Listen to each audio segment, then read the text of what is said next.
আছেন প্রশান্ত কুমার সাহা মহাশয় এবং নিখিল রঞ্জন সাহা মহাশয়।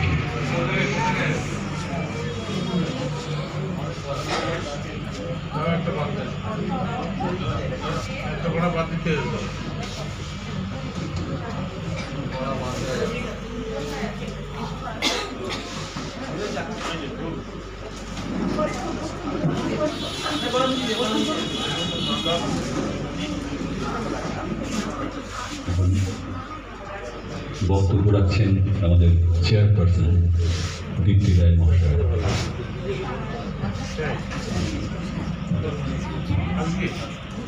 এডিএস ইন্ডিয়া এই যে আয়োজন, এটা আয়োজনের নাম আমরা রেখেছি মিলনী উৎসব।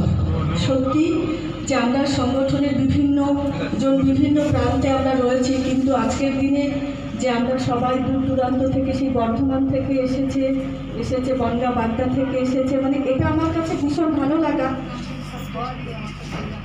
থেকে আজকের এই অনুষ্ঠানে, এই মিলনী উৎসবে মানে আমাদের সকলের মধ্যে একটা আত্মিক সম্পর্ক গড়ে উঠবে আজকের এই অনুষ্ঠানের মধ্যে দিয়ে। সেই জায়গায় যে সবাই আমরা উপস্থিত হয়েছি, এটা আমাদের হিউম্যান রাইটস এডিএস ইন্ডিয়ার কাছে একটা বড় ব্যাপার, মানে আমার ভীষণ ভালো লাগা। তা আসলে মানবাধিকার সংগঠন এটা একটি, আমার মনে হয় বুকে দম না থাকলে এই সংগঠন করা যায় না। সুতরাং আমরা প্রত্যেক মানবাধিকার কর্মী, আমাদের বোধহয় প্রত্যেকেরই একটা আলাদা দম আছে, তার জন্য আমরা এই সংগঠনটায় মানে জয়েন করতে পেরেছি বা এই সংগঠনের সঙ্গে থাকতে পেরেছি। কারণ সমাজসেবা তো অনেকভাবেই করি আমরা, সবাই করে, আমরাও করি, সবাই করে, কিন্তু সেই জায়গায় বোধহয় মানুষের অধিকার নিয়ে লড়াই, আইন প্রশাসন সমস্ত কিছু নিয়ে লড়াই, যে সামনের অধিকার, শোষণের অধিকার, বাক স্বাধীনতার অধিকার, শিক্ষার সংস্কৃতির অধিকার, সমস্ত কিছু অধিকার আমাদের ছিনিয়ে নিতে হবে। আমাদের এই সংগঠনের সদস্য রাজীব চক্রবর্তী একটা কোটেশন আমাকে লিখে পাঠিয়েছিল যে দিদি এরকম একটা ঘটনা।